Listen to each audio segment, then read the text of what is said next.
Olá, boa noite! Está começando mais um ao vivo do nosso Locus Online.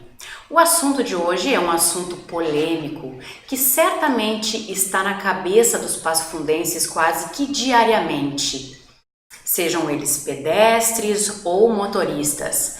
O assunto de hoje é o trânsito de Passo Fundo. E para debater sobre ele, além dos meus colegas César Augusto Cavazola Júnior e Gesael Duarte, temos aqui um especialista no assunto, Dr. Gilmar Teixeira Lopes. Dr. Gilmar Teixeira Lopes é advogado, professor e secretário de Segurança de Passo Fundo na gestão Luciano Azevedo e especialista em trânsito com atuação em diversos estados do sul do país. Seja muito bem-vindo, Dr. Gilmar. Muito obrigada por ter aceitado o nosso convite aqui da Locus. Satisfação, Thaís, estar aqui no programa de vocês, especialmente aqui atuando junto à Locus, com uma referência na informação para Passo Fundo e na formação propriamente da comunicação para Passo Fundo. E a satisfação, Dr. Sérgio também aqui, o Israel também aqui, toda a equipe maravilhosa aqui com vocês aqui. Prazer. Prazer é todo nosso. Você que está nos assistindo pode deixar aí também a sua pergunta que a gente vai fazê-la durante o programa.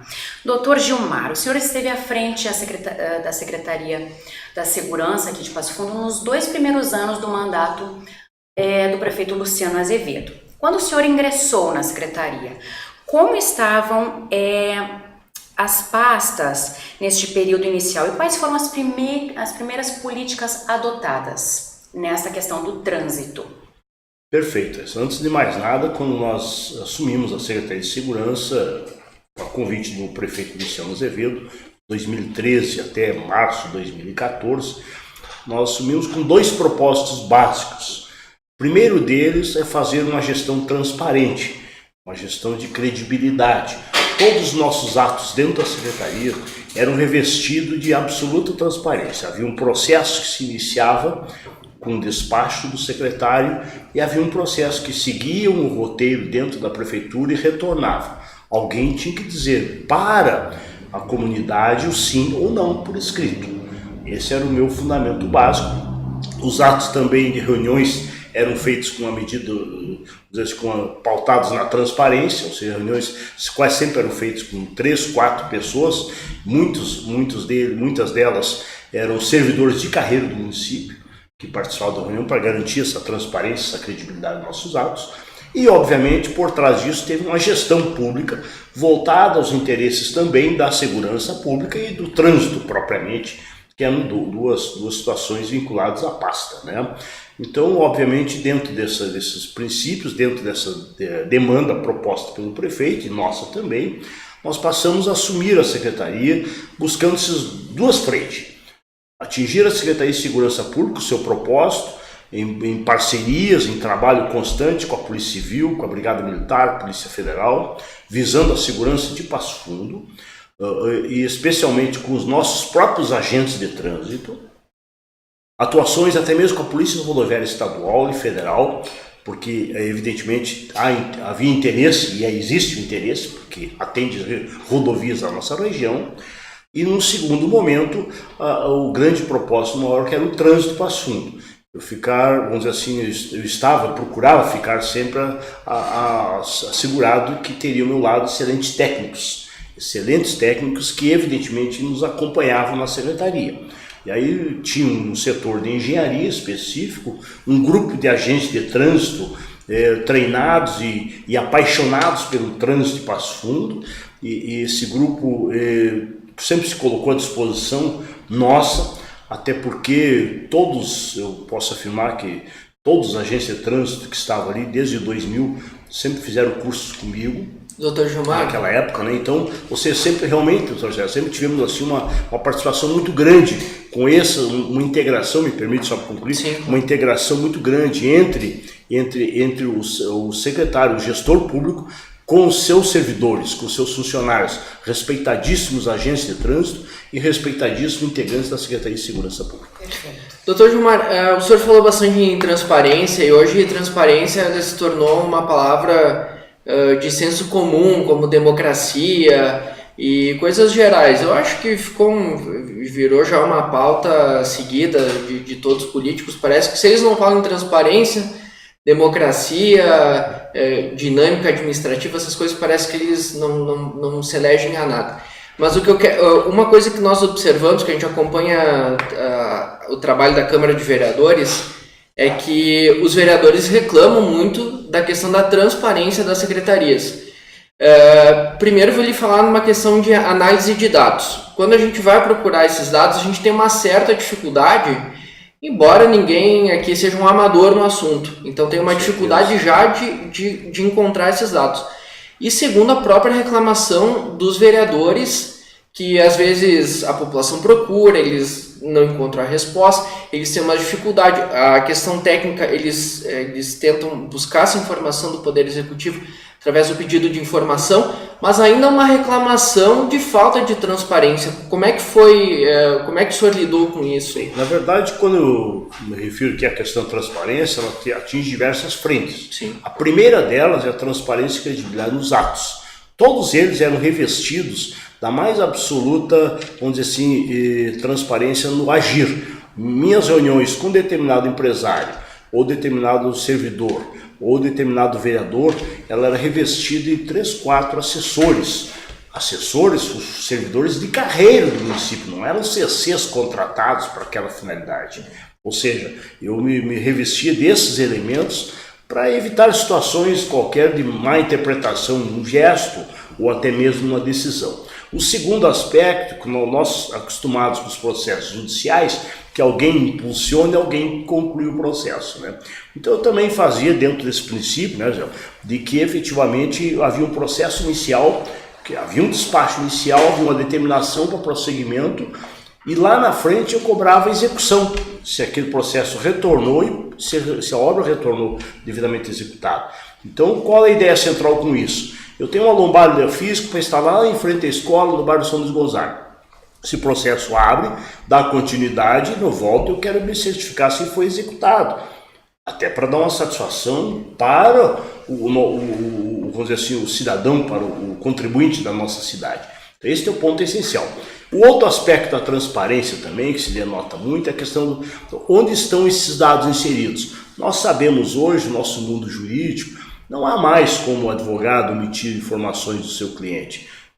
Graças a Deus, nós nunca pautamos por isso, nós informamos o nosso cliente, porque se permite que se faça, né, esse acesso hoje. Sim. Então, da mesma forma, não haveria como omitir informações da secretaria, e não há como omitir um secretário, porque não só dentro do próprio site da prefeitura as informações estão lá disponíveis, como e especialmente quando solicitados, tem-se os resultados eficazes. Por exemplo, assim, a nível de Secretaria de Segurança, não adianta eu omitir um dado se está lá no portal da prefeitura disponível. Mesmo que não esteja lá, está no portal, no site do Detran. Mesmo que não esteja num e nem outro, eu tenho as informações catalogadas e documentadas, né? Por exemplo, se alguém chegasse para mim na época, hoje eu já não disponho mais esses dados, até por uma questão de ordem, mas se necessário for, a gente tem acesso. Quanto a prefeitura arrecada por mês pelas multas de passo fundo no trânsito? Isso aí existe. Isso aí está lá bem caracterizado. Se não tiver, eu tenho documentado isso em papel.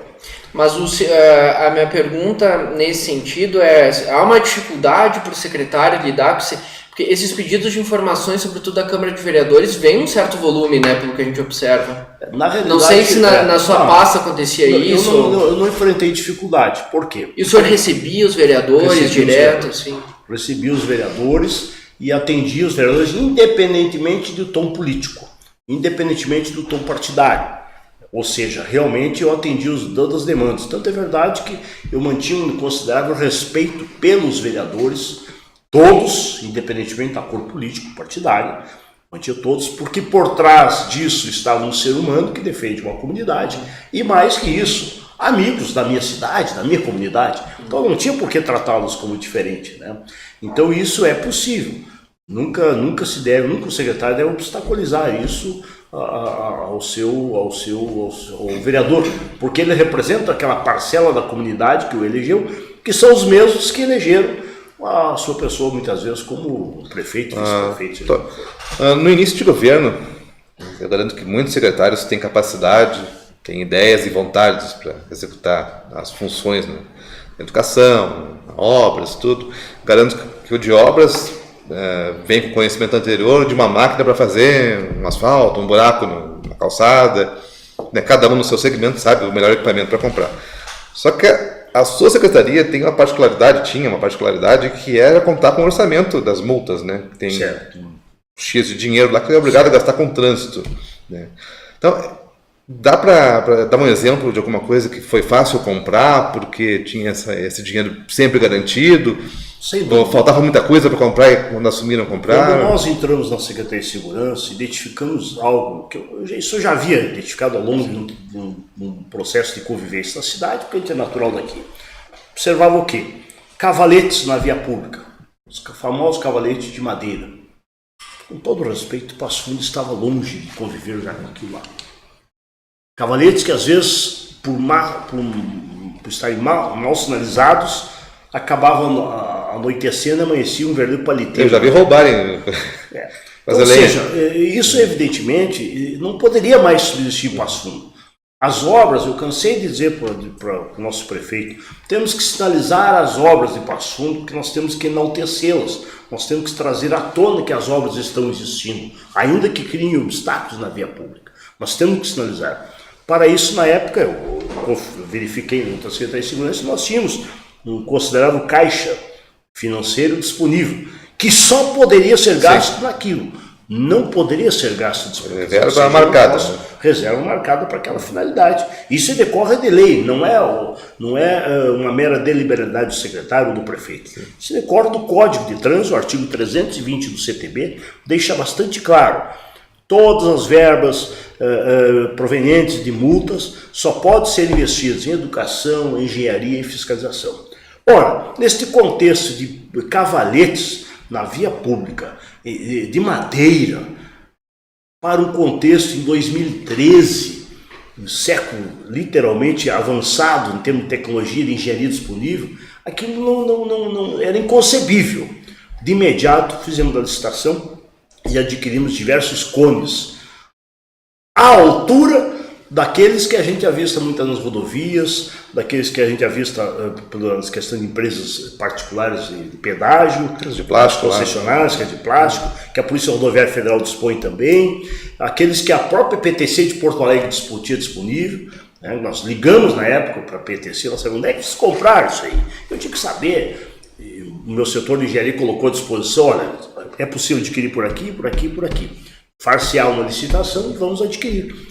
Passo Fundo hoje já dispõe de diversos cones, das mais diversas naturezas, inclusive muitos desses, não são todos, que estão sendo usados lá na Petrópolis, são da Secretaria de Segurança, para dar lá que está sendo feita aquela obra na Avenida Brasil. Então, ou seja, para dar, vamos dizer assim, enaltecer o trabalho que está sendo executado na via pública, que nada melhor que uma excelente sinalização. Não vamos nem falar que a excelente sinalização resulta em segurança no trânsito. Uma coisa é o cavalete, aquele de madeira que você não observa, outra coisa é este, que é capaz com um refletor. Mas nesse setor cone, sinalização, uniformes, tudo. Ok. Mas com tanto de dinheiro de multa que entra ao longo dos anos, não daria para... Falam tanto em sistema guardião, não daria para bancar do próprio bolso, a prefeitura, o dinheiro das multas, uma enorme sistema? O sistema guardião não. O sistema guardião não pode sair da Secretaria de Segurança da parte de multas. Tem uma verba específica da Secretaria de Segurança que pode ser investido nessa parte. Eu me equivoquei com o nome, mas um sistema de monitoramento por câmeras para bem do trânsito, não para a segurança. Ok, aí isso sim, poderia ser vinculado diretamente ao trânsito. Usei só como analogia, né? Sim, ok, tá bem, entendi. Mas poderia fazer facilmente esse investimento ali. Não só nisso aí, como taxões de marcadores de pista, divisores de área. E até asfalto dá para usar, se quiser. Não, asfalto não, porque o asfalto é vinculado à Secretaria de Obras e aí tem um projeto específico deles. Então, o que nós podemos usar, sim, feito o asfalto pela Secretaria de Obras, a Secretaria de Segurança vai lá e pinta. Aí sim, faixas de segurança, a tinta branca é proveniente da Secretaria de Segurança, é proveniente de multa. Tudo isso é vinculado. Porque é recorrente a dúvida do pessoal na internet, o que faz com o dinheiro da multa, né? E tem um monte de gastinho aí que vai consumindo, né? Por isso que algumas coisas, assim, muitas vezes, eu até pensava, porque quem executa essas obras aí, isso é a Secretaria de Serviços Gerais, né? E não a Secretaria de Segurança. Então a Secretaria de Segurança tem o dinheiro, tem a verba e tem o projeto. Vamos trabalhar para outra. Que executa lá. Então a ideia central num futuro próximo era acolher essa parte, essa divisão da Secretaria Secretaria de Transporte e Serviços Gerais para dentro da Secretaria de Segurança. Porque daí a mesma determinação que sai daqui do projeto sai para que seja cumprido pelos próprios integrantes da Secretaria de Segurança. Ficaria mais fácil, atalhar caminho e tal. Quanto às atribuições da Secretaria de Segurança, a gente sabe que além do trânsito, existem outros órgãos, como a Brigada Militar, Polícia Civil, enfim. Eu gostaria que o senhor falasse um pouco mais sobre a Secretaria. A Secretaria de Segurança tem uma relação direta, o próprio sistema está dizendo, com todos os órgãos vinculados à segurança pública. Aí entra a Polícia Civil, entra a Brigada Militar. Obviamente não temos ingerência, nós não temos voz de comando sobre essas autoridades. Mas tem-se a imperiosa necessidade, e é possível realizarmos parcerias com eles. Para que, inclusive, na fiscalização noturna da cidade, para que os agentes possam entrar com a fiscalização adequada do trânsito, com acompanhamento da Brigada Militar, né? E assim sucessivamente, ou seja, é possível isso aí. Inclusive a questão das calçadas em Passo Fundo é de jurisdição da Secretaria de Segurança, né? Ou seja, aspectos voltados às travessias, cruzamentos, sinalização, faixa de segurança, tudo isso é vinculado à Secretaria de Segurança. E a Balada Segura é um convênio também, né? Com a Brigada, a Balada Segura. Sim, a Balada Segura é um convênio feito com o Detran, é importante, muito importante, é um convênio feito com o Detran do Rio Grande do Sul, junto com o município de Passo Fundo, que as baladas seguras são obrigadas a serem realizadas, 3 ou 4, se não me falha a memória, por mês. Então toda semana tem uma balada segura. Esta balada segura a gente também conseguiu mudar o foco, porque no início havia uma determinação do Detran fazer das 8 às 9 da noite, às 20 horas, até as 23, 24 horas, 1 hora da madrugada. E aí entendeu que teve que mudar o foco, porque o problema do nosso usuário não era neste horário, era sim a partir das 2 da manhã. Nós conseguimos também, junto com parceria com os servidores, os agentes de trânsito sempre se propuseram, o pessoal foi muito unidos e muito dispostos a pautar por uma fiscalização justa. E aí a balada segura começou a ser realizada a partir da 1 hora da manhã até em torno de 5 horas, 6 horas da manhã.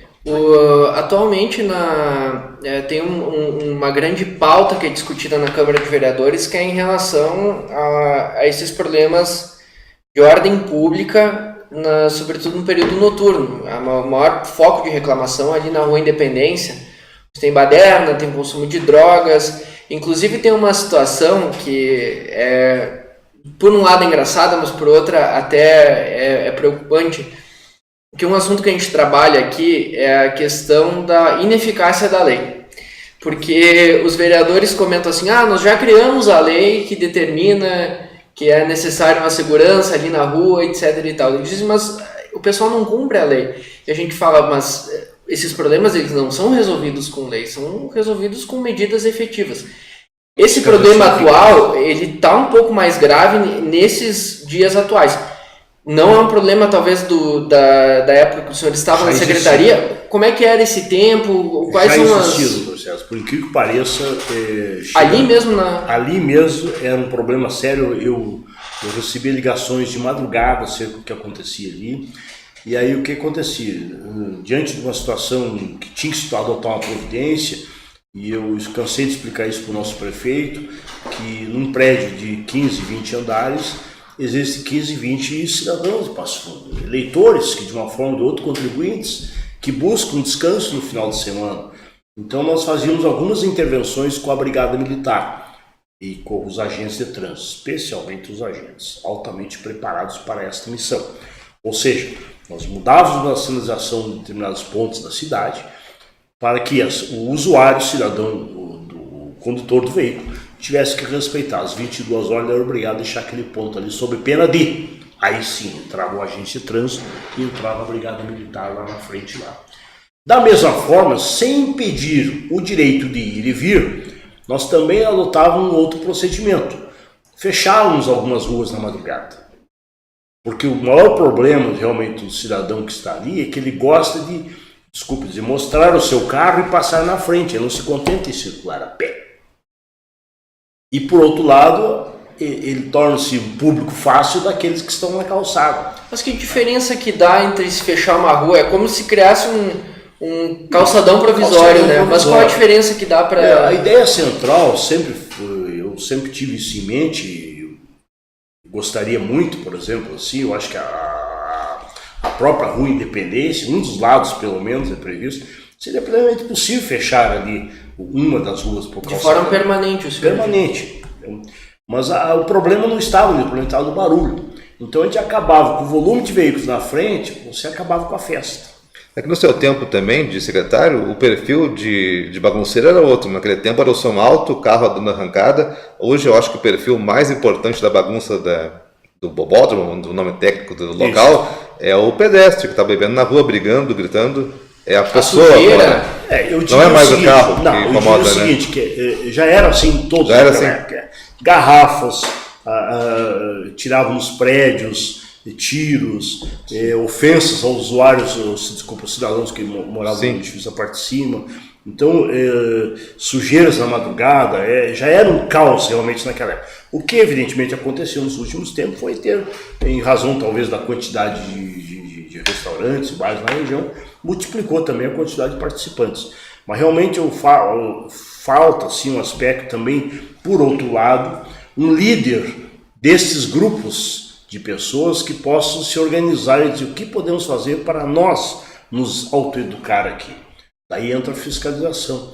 Então o processo de educação lá, pela consciência do cidadão, do líder, dizer o que podemos nós fazer para fazer a nossa festa aqui sem criarmos problemas para a comunidade. E por outro lado, a ausência de uma fiscalização efetiva. Embora tenho que reconhecer que atualmente a Brigada Militar e o próprio servidores da Prefeitura hoje, da fiscalização específica e do Conselho de Tutelar, estão realizando atos, pelo menos eu tenho acompanhado com certa frequência, no centro. E quando faz esse fechamento de cerco, dá um resultado.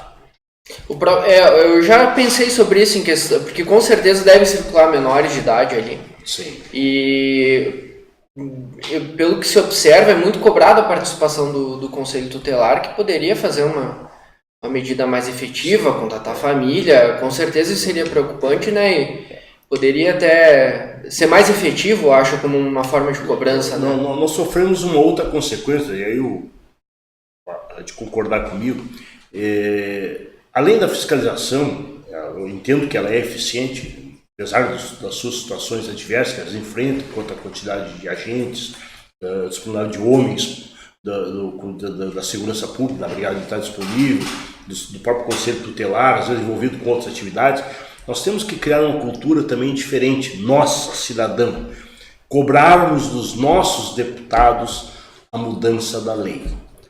Porque eu estou cansado de ver um flagrante pela Brigada Militar, um delegado de polícia conduzindo o inquérito, e daqui um pouco lá na frente, em razão de parâmetros legais, o mesmo cidadão infrator é solto na mesma hora, por força da lei.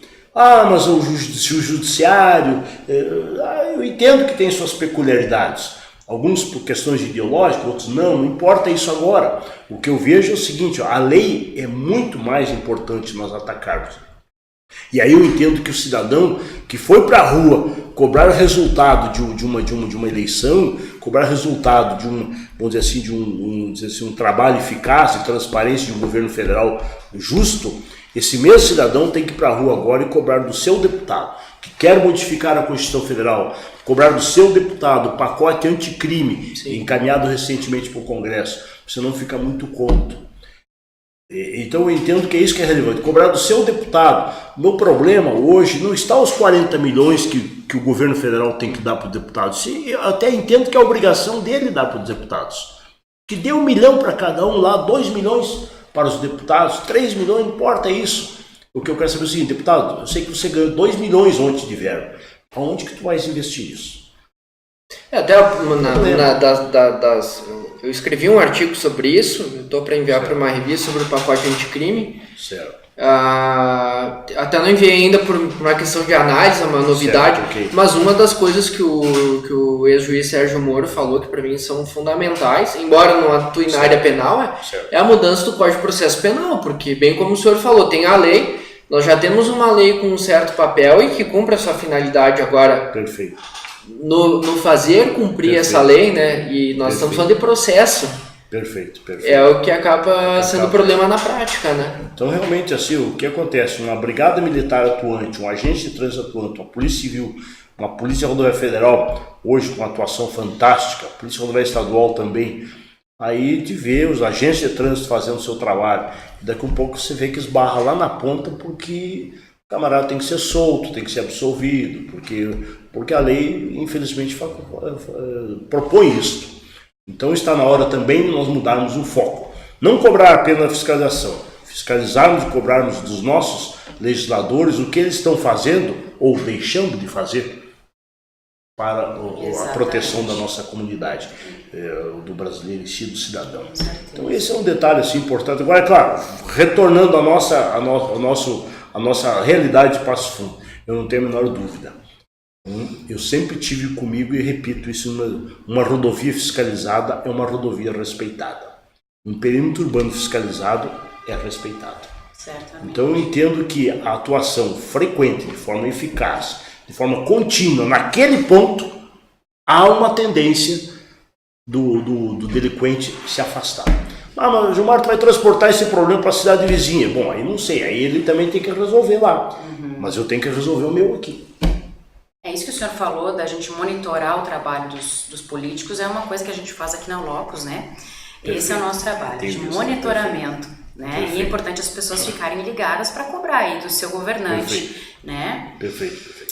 Doutor, voltando então aqui para a nossa cidade, na sua opinião, como especialista na área do direito de trânsito e como morador de Passo Fundo, certo. Quais são os maiores problemas do trânsito na cidade de Passo Fundo? Os nossos maiores problemas do trânsito da cidade de Passo Fundo hoje é a lentidão do trânsito ou não? Provocada, por incrível que pareça, a gente tem que fazer uma revisão às vezes, né? Eu entendo que um processo, vamos dizer assim, eficaz de reestruturação no trânsito voltado à questão dos coletivos urbanos. Reestruturação. Eu não consigo admitir, e isso eu falo com todo respeito, por exemplo, assim, o ônibus que passa em frente ao meu escritório na igreja de Santa Terezinha, lá em cima, que desce a Coronel Pellegrini, ele vai com destino da Santa Maria à Vila Fátima. Eu não consigo entender que esse mesmo ônibus ele sobe a rua Daltro General, vamos dizer assim, acho que aquela que sobe ao Alto Esporte ali, né? General Osório, e sai no INSS, pega a direita na Coronel Chicuta, sai na Avenida Brasil, pega a direita na Avenida Brasil, passa em frente ao Banco do Brasil, vem atrás do Colégio Protásio Alves, pega a esquerda ali na Júlio de Castilhos, sai na Benjamin Constant, e segue com destino ao bairro Vila Fátima. Com todo respeito, hoje o centro de Passo Fundo é do Protásio Alves ao Fagundes Reis. Qualquer usuário de ônibus, inclusive eu sou, pode perfeitamente descer na Praça Toqueto, na altura do Colégio Protásio Alves, e se dirigir ao Banco do Estado, Banco do Brasil, fazer todos no fórum, todas as operações necessárias no centro da cidade. Então esse ônibus não teria por que ele circular no centro da cidade. Subiria direto na Benjamin Constant, faria um terminal razoável na altura ali do Clube Juvenil. Os passageiros desembarcam e ele segue para a Vila Fátima. E da mesma forma... Desculpe, pode falar. Imagina, por favor. E da mesma forma, esses ônibus que vêm da Veracruz, São Cristóvão, param em frente ao clube comercial. Ele sai dali, ele gira para a direita na Bento Gonçalves e para novamente em frente ao Tours Hotel. Você entendeu? Quer dizer, com todo respeito ao nosso cidadão usuário, ele pode fazer um esforço, quem vai para São Cristóvão vai lá naquele terminal e não tem que ficar aqui, em frente ao clube comercial. Então, essas reformulações trânsito começa realmente com a distribuição correta e justa das linhas. Por que isso não acontece? Digo, tem algumas mudanças que eu acho que de um ano para o outro acontece, né? Por que uma mudança efetiva não acontece na reorganização das linhas? Porque não pode há tanto tempo tantos prefeitos falarem isso como promessa de campanha e de fato não executar. Né? Eu tenho um estudo, posso te assegurar que disponho dele na sua essência, ou seja, já tinha apresentado isso para o prefeito Luciano na época, um estudo que dizia o seguinte: uma média de 300 a 350 ônibus por dia no centro da cidade de Passo Fundo que circulam. Eu estou falando aqui em ônibus de fora, o João Tour, Paulo Tour, ônibus que traz estudante de fora. Estou falando em empresas de ônibus tradicional que deslocam de uma cidade para outra, não vou citar nomes aqui por respeito, entendeu? Não estou falando aqui, e aí eu posso citar a nossa Coliurba, a nossa Codepos, a própria Transpasso, não estou citando ônibus de fora. Então o trânsito Passo Fundo é um caos do Protásio Fagundes, muito mais razão também. Então a primeira coisa que nós temos que fazer, como tirar esses ônibus do centro da cidade? Mas, Mário, eu tenho estudante que vai para Anguera, vai para Imet, vamos redistribuir essas linhas e eles não precisam chegar no centro da cidade. Fazer com que eles não circulem ali. Não vou nem falar, com todo respeito, que são placas de fora, quer dizer, nem IPVA eles contribuem para o município. Mas tudo bem, contribuiu com o estudante que vem estar assim, vamos adequar isso aí. O estudante tem que ficar bem posicionado na altura da sua faculdade, da sua universidade. Acho que sim, já vem de fora para estudar com sacrifício, não posso deixá-lo longe também. Mas eu sou obrigado a retomar a pergunta, doutor. Por que essa mudança não acontece de uma gestão para outra? Desculpa, eu estava falando justamente desse lado e agora veio o complemento. Ou seja, isso aí foi repassado para o prefeito naquela época e havia um interesse nosso, inclusive da minha secretaria, de levar à frente, levar a cabo isso aí. Agora, os reais motivos, sou sincero, eu não chega ao meu alcance por hora. Aí talvez entra a questão de interesse na linha, interesse patrimonial, interesse talvez político. Quem bate o martelo essa decisão é o prefeito, então. É o prefeito. Porque a concessão de ônibus, o transporte é da prefeitura. As empresas têm uma concessão. Concessão. O dono do negócio é o... Agora, doutor, uma coisa que nós discutimos aqui seguidamente, quem conhece melhor de trânsito é o Gesael, eu só sou um observador e sou uma pessoa que frequenta um lugar e outro. Agora, nós temos que pensar na circulação do ônibus, dos carros, agora das bicicletas e da própria população. Qual a impressão que eu tenho?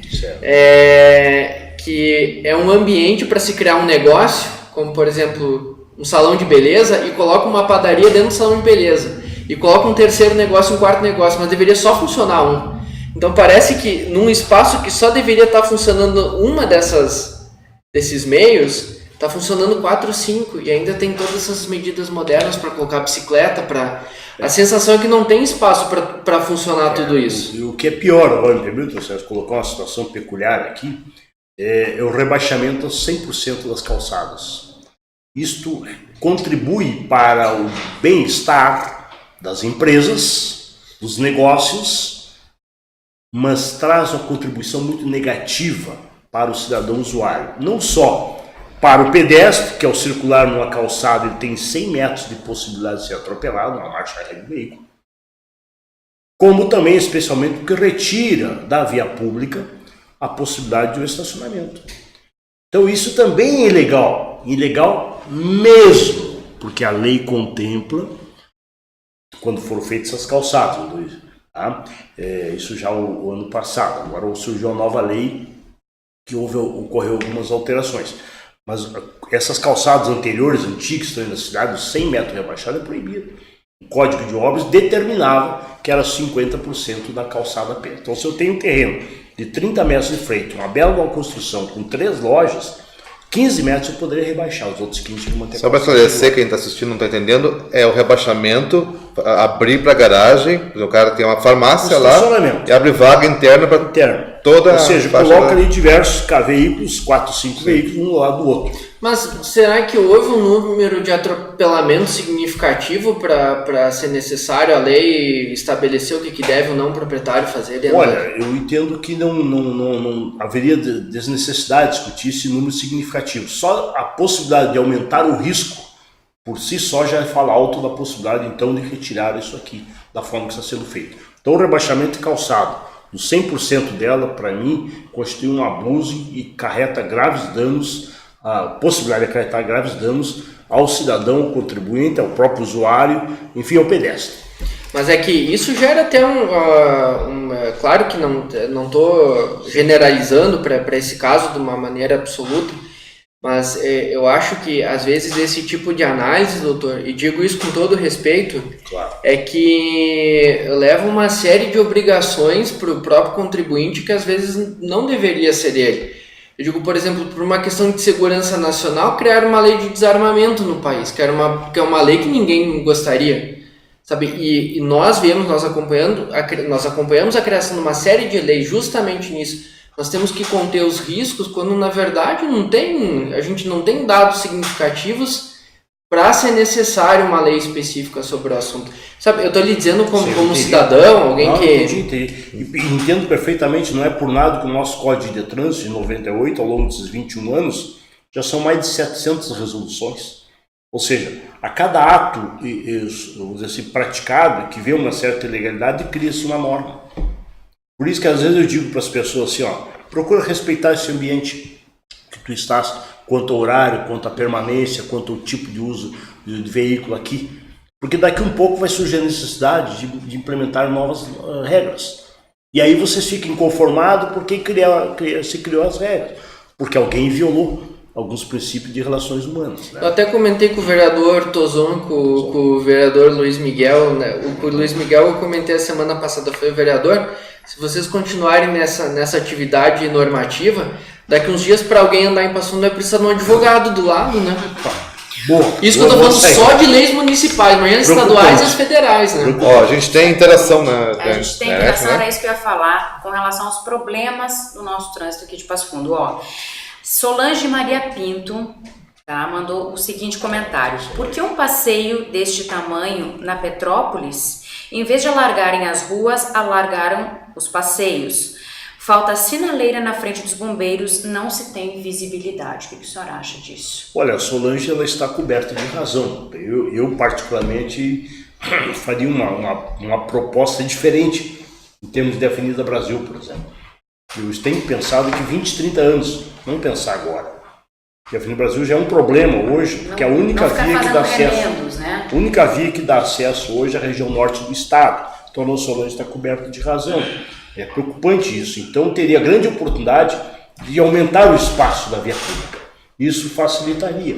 Enquanto que a questão do passeio poderia permanecer, mas não naquela dimensão disponível. Muito bem. Você que tem uma pergunta, deixa aí que na medida do possível a gente vai responder. O especialista de trânsito está aqui hoje conosco, o Dr. Gilmar Teixeira Lopes. Continuando então, doutor, quanto às tecnologias utilizadas para a área de trânsito em Passo Fundo, Passo Fundo utiliza as tecnologias mais importantes? Há uma simulação por computador, troca de dados entre entidades e um centro de controle?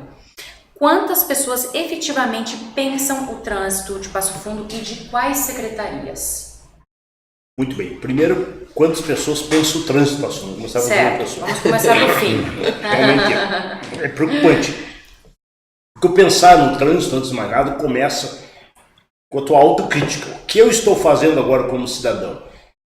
Estou agindo corretamente à luz do que determina a legislação? Estou agindo segundo, inclusive, a própria filosofia kantiana, né? Não faça para os outros o que não gostaria que fizesse para ti. Então esse é um parâmetro que também tem que se utilizar, né? Então eu entendo assim que o primeiro ponto seria isso. O que eu estou fazendo ou deixando de fazer para mim contribuir para o meu bem-estar e o bem-estar do meu semelhante. Então esse é o primeiro ponto que eu com certeza absoluta ajustaria uma série de questões voltadas ao trânsito de Passo Fundo e eu diria até do mundo todo. Mas realmente seria esse o primeiro ponto, né? Acho que indagar de si mesmo o que eu estou fazendo. e o que eu posso fazer para melhorar. Não posso parar em fila dupla, não posso entrar na contramão, não posso deixar meu veículo mal estacionado, tem que dimensionar a vaga, distribuindo a vaga do estacionamento de tal sorte que o outro possa usufruir do espaço atrás. Tudo isso a gente tem que pensar, e não da forma egoísta, como muitas vezes se prende no trânsito. Eu estou pensando em mim, o resto é bobagem. Não é isso que faz. Então começa por aí. Bom, voltando às questões do que pode ser feito e o que não pode ser feito, a gente passou de tecnologia. Isso. Eu quero dizer para vocês, eu sou um apaixonado pela engenharia. Estudo engenharia, até porque o trânsito não tem como fazer diferente da engenharia. Sou um apaixonado. E a engenharia hoje fornece inúmeras tecnologias disponíveis para o mercado. Então, quando eu cheguei lá na Secretaria na época, eu admito que tinha um engenheiro disponível, tinha os técnicos da Secretaria de Segurança, e numa reunião rápida eu disse assim para eles, vamos utilizar todos os mecanismos possíveis e possamos adquirir e ficar à altura. E aqueles que não existem ainda, eu gostaria de convocar essas empresas para uma reunião e ver o que tu tem disponível para me oferecer. Dentro, repito, da transparência e credibilidade. Não é esse negócio, eu quero fazer alguma coisa com a Prefeitura de Passo Fundo. Não. Vamos estudar como será feito isso. A Prefeitura, na época, em 2012, na gestão anterior, havia adquirido os primeiros equipamentos, em termos, depois voltamos a aperfeiçoar isso, em termos de central semafórica de Passo Fundo. A central semafórica de Passo Fundo permite com que hoje o técnico da Secretaria, vou dizer aqui para vocês, excepcionais agentes de trânsito, que além de dar sinalização no espaço público, além de fazer a atuação e autuação, quando necessário for, ele está lá sentado na Secretaria de Segurança e se volta à questão dos equipamentos eletrônicos. É um pesquisador nato. São os pesquisadores natos, eu digo, pessoas que são apaixonadas. E eles aperfeiçoaram esse projeto da central semafórica, que permite hoje que em determinados horários, lá da Secretaria, ele venha sincronizar os semáforos. Poucas pessoas percebem isto, mas é possível você sair da altura que sai do Protásio Alves, logo para baixo tem o cruzamento com a Saldanha Marinho. Você cruza o cruzamento de Saldanha Marinho, você vai parar lá no trevo da Universidade de Passo Fundo. Isso em tese, doutor, olha, quer dizer que em prática não está acontecendo isso em Passo Fundo. E eu falo para as pessoas, às vezes que falam da sincronização, digo, tente atravessar a Avenida Brasil um domingo de manhã, pode ser às 6 horas da manhã. Me permite só uma observação, um complemento. Eu digo isso assim, meu trajeto é diário para a Universidade de Passo Fundo. E diariamente eu faço o trajeto. 4 da tarde, 5 horas, 6 horas, 7 da noite, seja como for. São em horários específicos de... Mais diversos horários, mas eu já testei todos isso aí, porque eu preciso me deslocar lá para o lado da Polícia Federal ou para o lado da Universidade de Passo Fundo. Eu me desloco diariamente. E nesse contexto de deslocamento, eu sou um crítico número 1. E tenho visto com a perfeição os semáforos aqui da altura da Saldanha Marinho, do Bom Conselho, vai abrindo e vai pegando lá. É claro, às vezes conforme a quantidade de veículos, na engenharia eu uso um termo assim, o volume de veículos na caixa, às vezes não permite isso, às vezes tu acaba avançando, 2 semáforos, acaba parando em razão do fluxo. Eu digo um fluxo normal. Pois bem, mas isso no final de semana muda, porque a central semafórica permite com que mude no final de semana. Por que muda?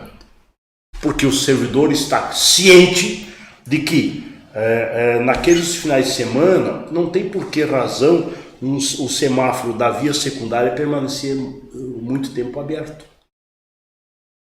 Ele vai facilitar até por questão de segurança. Então, no final de semana, das vias secundárias, o semáforo permanece menos tempo aberto, como consequência da conflito na ida e na volta. Quem vem da Petrópolis, eu pego o semáforo aberto na frente da César e venho parar aqui em cima. Aqui na altura também da Saldanha Marinha. Quiçá na Tiradentes, às vezes. Sai lá da César, vem pegando todo o semáforo aberto. E o que o senhor pensa sobre o número de lombadas eletrônicas na cidade? A fiscalização como É um mal necessário. Que parece que eu digo a percepção que as pessoas têm que é quase que um castigo do prefeito, sabe? Eu diria assim, me permite colocar uma situação. No início eu também tinha aquela visão, fim arrecadatório, punitivo, afinal de contas, mas agora como cidadão e sentado do outro lado, e como usuário das vias públicas de Passo Fundo, percebe-se claramente que onde tem as lombadas eletrônicas, os semáforos são controlados, inclusive que se parar em cima da faixa de segurança, que no centro, na altura por acaso ovos, há um respeito muito maior. Então, o que acontece? Dentro desse processo educacional que está sendo falho, conduz as pessoas a serem infratores por natureza, infelizmente. E aí só se faz isso com a justa punição. Às vezes nós pagamos caro. Se tu avançar com o veículo e não tiver um planejamento adequado, se tem espaço na frente, tu para em cima da faixa de segurança. E aí tu é punido injustamente. É verdade. Por isso que hoje, mesmo o semáforo verde não tendo uma vaga depois dele para me passar, com segurança sem trancar o cruzamento, eu não avanço. Mas isso eu faço esse planejamento. Quantos não conseguem fazer isso? Doutor, sabe que quanto até que segura e pare e aí eu multado. Quanto a lombada eletrônica? Não, só para complementar. Então, assim, realmente é um mal necessário. Porque se observa a tendência de que as pessoas só corrigem os seus atos com a punição. Infelizmente. É que uma pessoa que passa 4 vezes rapidamente por uma lombada eletrônica, ela tem a carteira caçada, ela nem pode mais dirigir, né? Na lombada eletrônica a gente já viu aqui por estudo, a gente escreveu um artigo sobre isso, que os motoristas multados são na maioria de fora de Passo Fundo. Certo. Então a grana está entrando para os cofres da prefeitura em cima do motorista que não conhece o trânsito de Passo Fundo, é desastrado e tudo mais. O motorista de Passo Fundo, depois de 3, 6 meses dirigindo aqui dentro, não aquele eventual que só vai no Bourbon e volta para casa, mas aquele que trabalha em Passo Fundo, ele já sabe onde ele vai devagar e o resto todo, onde não tem, ele faz. O cara que é ruim de direção.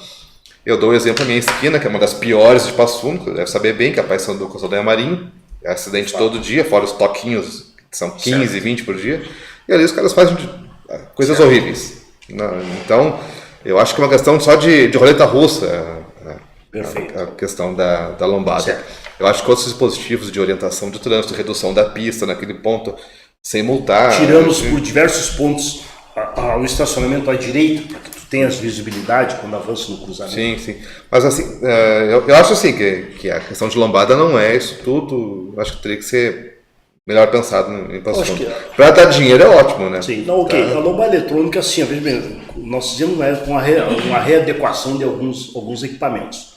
Por exemplo, aqui na Capitão Araújo, atrás do Enave, tinha uma lombada eletrônica. Ela estava jogada no meio da via pública, com todo respeito. E me parecia mais arrecadatório que não tinha pedestres, não tinha um cruzamento perigoso na quadra seguinte. Readequamos ela para onde? Lá para a altura, hoje está localizada a van lá na Petrópolis, descendo o corpo de bombeiros. Porque tinha uma faculdade que estava sendo instalada na época, como ela hoje está funcionando. Então havia muito fluxo de veículos ali, um cruzamento perigoso, sai do cemitério, aquele negócio todo. Readequamos lá. Retiramos aquela lombada eletrônica na saída daqui, lá na altura do final da Presidente Vargas. Mas mantivemos a da chegada. Por que isso? Aí um estudo que faz com que você diga o seguinte: na saída, vamos dizer, se a pessoa já estão acostumado, o usuário está acostumado já com a fiscalização da cidade. Na chegada não. Então ele tem que ter em mente que a cidade ela é fiscalizada. Então ali já vai reduzir a velocidade. Então esse é o ponto essencial. E a lombada eletrônica, ela te traz esse benefício em termos de que os veículos de socorro de emergência que têm prioridade de passagem podem e vão cruzar naquele equipamento com a velocidade que eles bem entenderem, em razão da situação da emergência. Agora, a lombada física, ela te traz graves prejuízos. Na época, a rua Aspirante Gênero, todos nós conhecemos, descendo lá o Cecilito Costa, quando tinha lombada. Só eu não falo em lombada, eu não gosto de quebra-mola. É condução de trânsito, o modelo de Curitiba, que faz as voltinhas. Eu acho aquilo fantástico, que a gente não tem Passo Fundo isso. Tá bem, nosso trânsito seria ótimo para isso. Mas só para voltar ainda no assunto não só no governo Luciano, no governo anterior, também no DIP, parece que a melhor coisa do mundo, o suprassumo da inteligência de trânsito, era a central semafórica, né? Sim. Falavam muito disso, agora tem. Contribui muito. Eu lembro que no governo DIP faltava luz, a sinaleira saía fora do ar, mas agora tem no-break, a gente está comprando. E o no-break funciona. Mas só que eu pergunto, além da central, Passo Fundo tem simulação de trânsito, sistema de computador para simular o trânsito, o mapa de Passo Fundo, eu tirando, colocando ruas. Aí é que eu falo para mim que a ideia, num futuro próximo, é isso. Mas a gente não tem, nunca teve. É central, levar para os lados. Nós temos hoje uma central semafórica, sim, que permite lá da secretaria o técnico monitorar o trânsito pelo horário de fluxo em relação à Avenida Brasil, saída para a universidade. Que todo esse mundo horário o fluxo é maior. Então ele vai tende a controlar o semáforo com maior tempo aberto na Avenida Brasil em relação à secundária. Isso permite. No final de semana ele inverte. Tira um pouco da secundária e joga para mais tempo na. Aí cria realmente uma Eu acho que não tem esforço de engenheiro de trânsito, que eu acho que é uma pessoa capacitada que está lá palitando o sistema da central semafórica, mas ele é derrotado por aquele motorista que para na frente do Banrisul e abre a porta. Sim. Aí não tem sinaleira que aguente. Agora, quero dizer uma coisa importante que a central semafórica permite também, isso aí, algo que eu disse para o prefeito Luciano quando saí. Eu desafio o prefeito, e lá convoquei os agentes de trânsito que permanecessem em pé, apontei para eles. Desafio, senhor prefeito, me mostre algum semáforo de Passo Fundo que tenha ficado mais de 24 horas desligado em pane. Por quê? Porque eram os técnicos da Secretaria de Segurança disponíveis em 2 pontos. Primeiro, sexta-feira à noite, 19h30, 20 horas, queimava o semáforo. Ele, técnico, tem condições da Secretaria de Segurança apontar esse semáforo está estragado nesse momento e, se for possível, se não for lâmpada, ele conserta dali mesmo. Isso é 10. Isso a central semafórica permite. Então, de lá, muitas vezes eu estava na rua e reportava o técnico. Chegava no meu ambiente, na secretaria ou em casa, seja onde for, reportava o meu técnico. Olha, deu problema no semáforo tal. Ele entrava no setor, no sistema, e consertava o semáforo por ali. Se era problema de equipamentos vamos dizer assim, elétrico propriamente, uma lâmpada queimada, ou qualquer sinalizador queimado, ele saía da secretaria às 20h30 e ia lá e consertar o semáforo. Sabe de onde que era o técnico responsável por aquele equipamento semafórico? Era de Gravataí. Tens ideia o que é Passo Fundo hoje com apanho no semáforo 19h30 de uma sexta-feira? Quando nós obteríamos resultado para conserto daquele semáforo? Talvez na terça. Talvez. E esses técnicos de secretarias, chefe, deixa conosco, vamos lá consertar. Ele ia lá, 19h30, colocava escada, o mesmo agente que estava fazendo o trânsito na frente da escola, na rua, te montando, seja como for. Cumprindo a sua missão, ele tinha mais essa. Colocava a escada, subia lá e... Meia hora depois ele me reportava. Isso tem um custo, né? Então ele está cumprindo, na verdade, de uma forma exemplar o que nós esperamos que os demais órgãos façam, né? Amor à profissão. Eles me diziam, cansaram de me dizer, nós temos que honrar aquilo que a comunidade nos deu, um delegado de poderes, esquecemos a agência de trânsito. Cansaram de dizer. Ou seja, isso para mim era motivo de relevante, porque eu senti que tinha profissionais por trás que vestiam a camiseta. As secretarias que têm mais problemas, o senhor acha que, por exemplo, nesse caso, o senhor lidou numa pasta com muitas pessoas comprometidas. O quanto tinha de interferência sua nisso, ou era uma coisa pessoal mesmo, das pessoas que já estavam trabalhando? O que eu quero dizer, o quanto um secretário tem de poder, assim, de liderança sobre essas pessoas, de conduzir essa questão pública de uma maneira mais eficaz? Era dedo seu isso? O secretário, o gestor público, antes de mais nada, tem que chamar os servidores e dizer olho a olho, eu confio em vocês. Eu não quero usar técnicos de fora. Eu quero usar o potencial humano e técnico que tem disponível na secretaria. O que aconteceu? Veio à tona o potencial de cada um, que talvez, quiçá, muitos apagados pelo tempo, porque desprezavam a engenharia, desprezavam o técnico e chamavam o cidadão de fora. É claro que Dentro desse contexto todo, algumas coisas eu conheci e sou apaixonado por engenharia, e se necessário fosse, poderíamos recorrer com a anuência deles, com o contato deles, a outras empresas que teriam os equipamentos disponíveis para esta finalidade. Mas nunca deixei jamais eles de lado. Ao contrário, eles participavam ativamente da reunião como técnico e tinham minha chancela e meu apoio para fazer o melhor para Passo Fundo.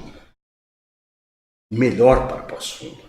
Não era interesse político, era interesse técnico. Queremos o melhor pela comunidade. Às vezes, é verdade, Dr. Sérgio, agora eu tenho que dizer que às vezes o político intervia na minha pessoa. E aí eu tinha que contornar entre o meu interesse técnico com o meu técnico e o jogo político do outro lado que me pressionava às vezes para aí chega num limite. Fazer o meio de campo. Vamos ter que dar continuidade aqui às questões devido ao nosso tempo que está quase se esgotando. E eu tenho 2 perguntas para lhe fazer. O senhor acredita que ideologias possam refletir nas escolhas feitas pelos gestores, a questão de trânsito, como por exemplo, ciclovias, ciclofaixas, redução de vias, que podem no final das contas atrapalhar uma cidade como a nossa?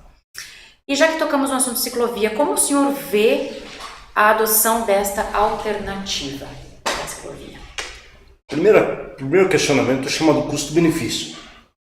Como, quando e quanto está sendo utilizado esse espaço público? Se tem o seu devido valor. Segundo, se esse mesmo espaço está sendo respeitado. O que eu tenho observado na região do Boqueirão?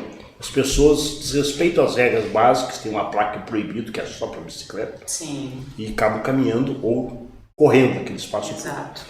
Esse é o primeiro ponto. O segundo aspecto que eu colocaria realmente assim, eu sou a favor, desde que cada cidadão, cada usuário, cada ciclista, cada pedestre tenha em mente, junto com o cidadão usuário do veículo, que deve se respeitar a lei. O que se observa muitas vezes? Os pedestres despreparados cobram do motorista que não respeitou, faz segurança. Você é cidadão do pedestre, o que você fez? Que o semáforo estava aberto e não soube respeitar a vez do veículo, que a prioridade é dele nesse momento. Mas na sua opinião, essas vias alternativas, elas são de cunho ideológico do prefeito ou não tem nada a ver? Não, eu acho que ele investiu, eu devo salientar esse ponto, tem que reconhecer isso, desculpa, que ele investiu visando um propósito, que é a utilização do espaço público. Agora, eu teria feito uma pesquisa antes, o quanto seria utilizado o espaço público, em termos de custo, benefício e risco. Para vocês terem uma ideia, considerando os nossos condutores, considerando os problemas de engenharia de Passo Fundo e considerando a cultura de uma população hoje, eu, cidadão, não utilizaria isso como meio de transporte, uma bicicleta nesses pontos. E não permito que pessoas da minha relação, que conheço, venham utilizá-las, por causa do alto potencial de risco. Exato. Então, esse é um ponto que eu colocaria, ou seja, não basta apenas eu mostrar que é bom, que é legal, que é bonito, Exato. que é transparente, eu quero saber em termos de segurança viária. Assim como Isso, na Avenida Presidente Vargas tem a ciclovia, ali já houveram vários incidentes, né? Perfeito. Agora, claro, em pontos específicos, por exemplo, eu sempre gostei da ciclovia, daquela área de caminhar, dentro do canteiro, ao longo da Avenida Brasil, sentido Boqueirão. Isso é realmente, não dá para deixar de reconhecer que foi uma obra merecida de destaque, neste ponto, naquele ponto. Muito bem. Uma última pergunta aqui, depois eu passo a palavra novamente para os meninos. O senhor tem atuação também em grupos de movimentos da cidade, tais como a Liga da Defesa Nacional. Como o senhor vê a política municipal para 2020, face à situação dos prováveis candidatos, digamos, mais à direita, né, se é que temos, e a relação destes com os novos ares vindos de Brasília, na sua opinião? Perfeito, excepcional pergunta. Em primeiro lugar, é importante se distinguir aqui que a Liga da Defesa Nacional é uma instituição criada em 1922 por Olavo Bilac, que visa difundir os valores de amor à pátria, amor à nossa bandeira, amor ao hino nacional. Ela não pode ter vínculos partidários. Mas, obviamente, que dali se extrai pessoas de considerável perfil, vamos dizer assim, que buscam o melhor para o Brasil, longe de interesses políticos, partidários e ideológicos. longe. Está muito bem demonstrado, e aí eu, me permite, passo a fazer a minha própria defesa, porque eu defendo os princípios básicos. Eu tenho que olhar pelo melhor da minha comunidade e não os interesses políticos partidários e, o que é pior, ideológicos. Então eu nunca vou defender a bandeira porque o partido diz isso. Eu vou dizer o que é melhor para a minha comunidade, consultando-as se for necessário. Isso sim. Agora, realmente eu entendo que o projeto para 2020 vai aí atingir um grande propósito.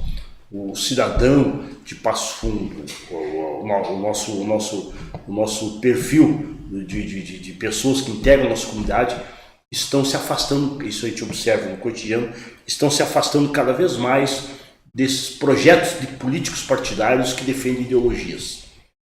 As pessoas hoje abriram os olhos e viram que o caminho é o caminho do bem e do bom para um Brasil cada vez melhor.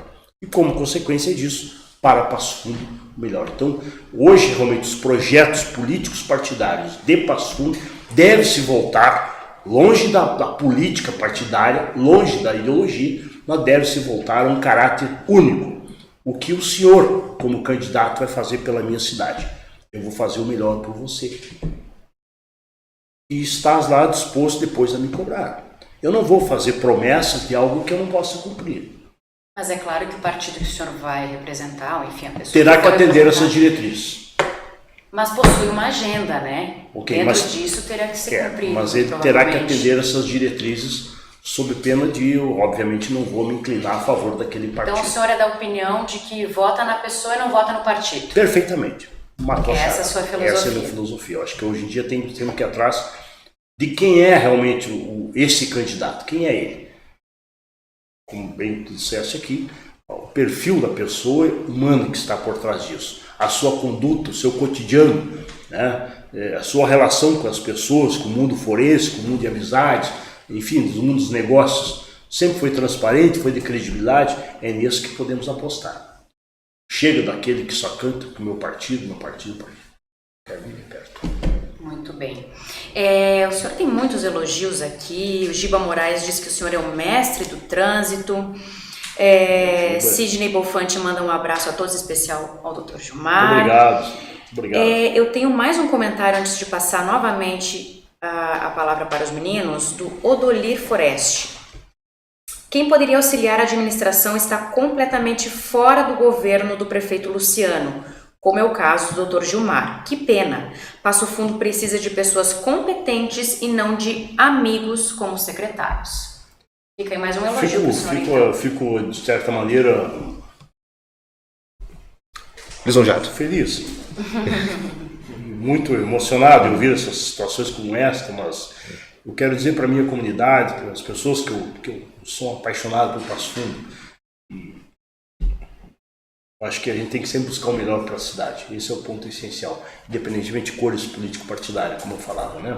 Então, eu levo aí meu reconhecimento para essa comunidade, o seu Bolívia, e também o próprio Giba, que participou ali. Eu acho que são pessoas que pensam o Passo Fundo. E a gente gostaria que pessoas que pensassem Passo Fundo e que pensem para o bem, e não críticos ideológicos. Muito bem. Agora, o nosso prefeito tem uma maneira muito peculiar de resolver os problemas aqui, sobretudo críticas que partem da gente, de coisas que a gente faz de estudos. Quando a gente critica um segmento, ele investe em marketing para dizer que as decisões dele estão corretas ainda, né? É uma coisa que a gente tem visto de uma maneira geral, e até uma das pautas da Câmara de Vereadores esse problema da questão do aumento de impostos versus aos gastos necessários, sobretudo na questão de marketing, que é uma coisa que não deveria ocorrer, sabe? Certo. Mas é só um comentário. Perfeito, tá bem. Essa é a tua última colocação, então? É a minha última colocação. Não, eu teria várias, mas o Dr. Gilmar vai ter que vir outras vezes. Eu acho que esse assunto vai render muito, e o senhor está convidado de antemão já para voltar novamente. Digo para vocês que me senti em casa nesse ambiente.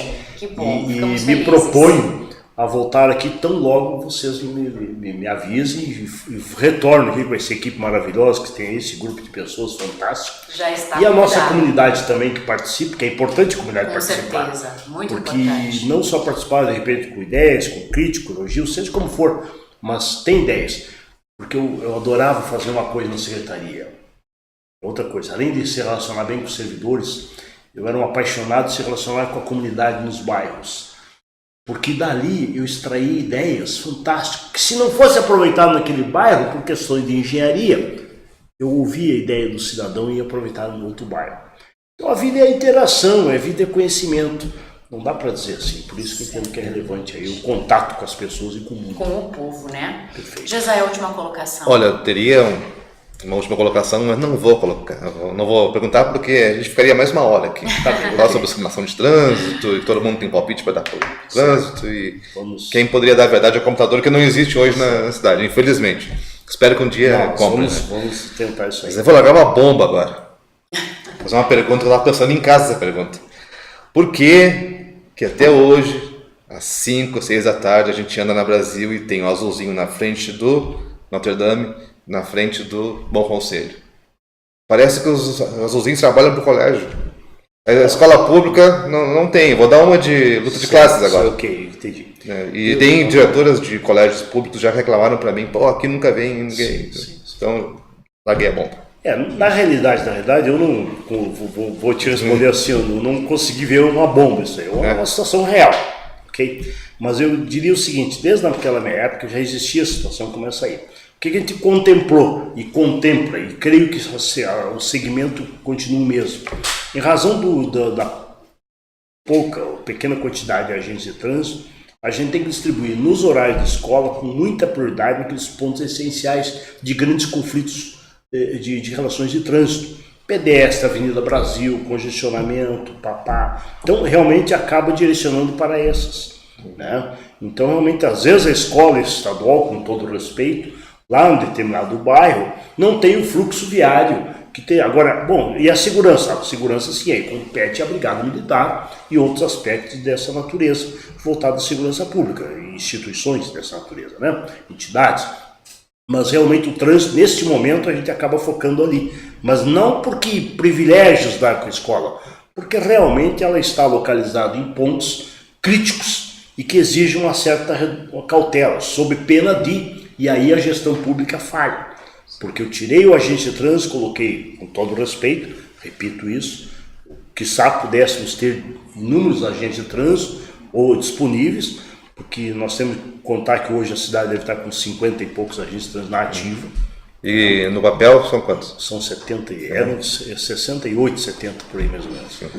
Tem muitos aí que foram para reserva, outros, lamentavelmente, 3 faleceram neste caminho, jovens, novos, 2 agentes faleceram no caminho. Outros foram para migrar para outros concursos públicos. Então foi sendo realizado. Quando nós entramos lá, eu disse para o prefeito Luciano, tem um concurso público pendente. E nós conseguimos mostrar para ele que era imprescindível trazermos esses 9, 10 já concursados, antes que expirasse o prazo do concurso no final do ano. Então conseguimos agregar esses 9, 10 agentes de trânsito. Então realmente mais uma questão disso aí. Agora o ideal realmente é que nós espalhássemos agentes por toda a cidade. Aí temos que distribuir o tempo, férias, período pessoal que estão em atividade, às vezes questão de saúde, mas realmente existe essa preocupação.